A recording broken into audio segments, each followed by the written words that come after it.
What you need is a subspecialist in alienation and estrangement who sees it all the time, not the best psychologist in the world who rarely sees it. And so very briefly, the short answer to this question, how does this happen, is this field is highly counterintuitive to anyone who doesn't have extensive training and experience dealing with it. Most people will usually get it wrong. And when I say people, I mean attorneys, psychologists, other mental health experts. The majority of the time, they will not only get the case and the evaluation and the recommendations wrong, they will get it exactly backwards.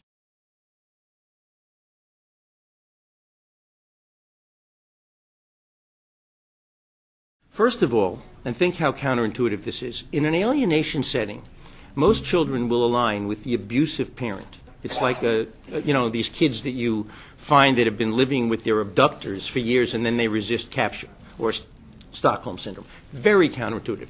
Number two, what we would call pathological enmeshment, and I'll define that briefly. It means that the alienating parent has an unhealthy enmeshment with the child to the point where the child has lost his or her individuality. A severe erosion of critical reasoning skills, boundary violations, sleeping with the other parent, or at least doing the bidding of the other parent, inappropriate sharing of information, which all the lawyers have heard of. Pathological enmeshment is a very serious psychiatric problem. And to a non-expert, it looks exactly like a warm, close, loving, healthy relationship.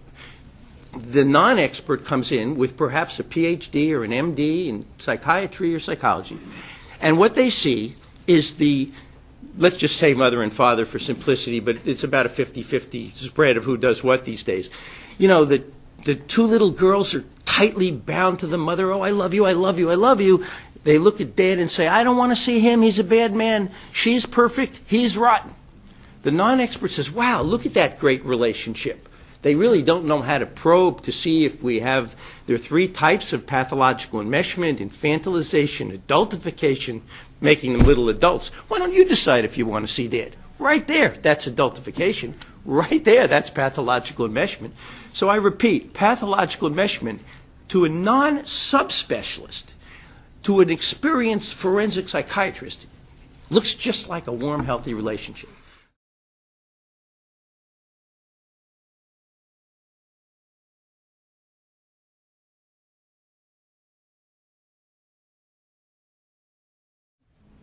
The fundamental attribution error means you look at behavior and you think if you see an angry man, someone who's angry, you say, he's an angry man. You think it's his character.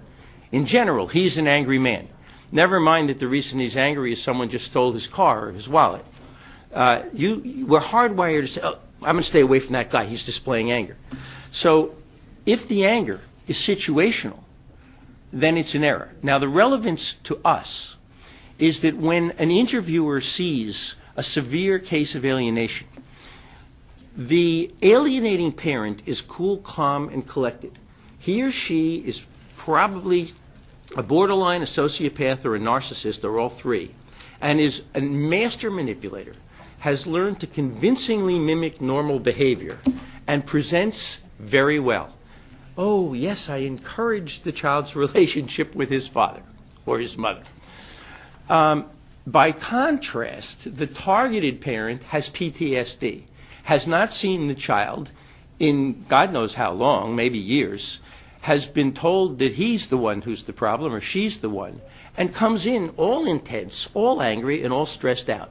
Now, I personally sat through a whole course at an AFCC meeting where the person teaching the course said to the people in the group, you can go by what you see. If the parent presents anxious and intense, you can be sure that's how they parent. No, that's an elementary error in clinical reasoning and decision making, not if it's a fundamental attribution error.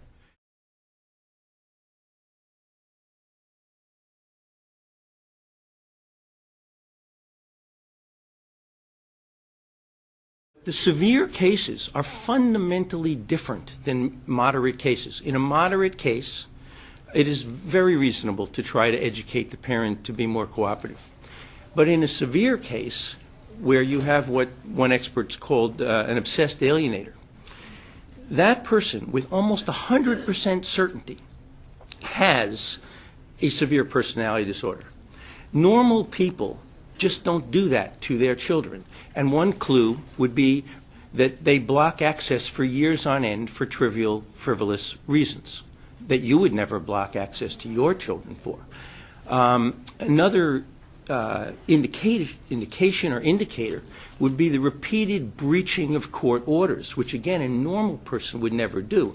So just to give you a glimpse of the pattern, when you see excuses like they don't like him, they don't want to see him, and I'm not going to force them, you should sit bolt upright in your chair.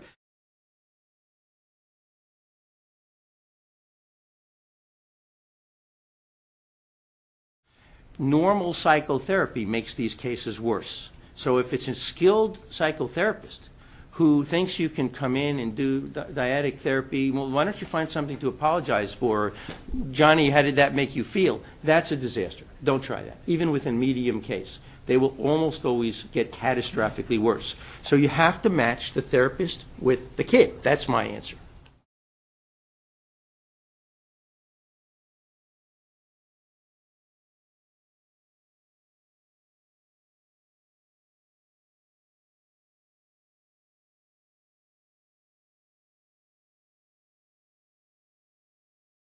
There are two places, one in Canada run by Kathleen Ray, another in Texas run by Richard Warshak.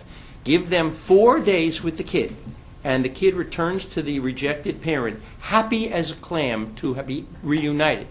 But they require a change in custody and no contact with the alienating parent for 90 days. Other than that, there is no hope for a severe case. Don't even think of doing it with office therapy.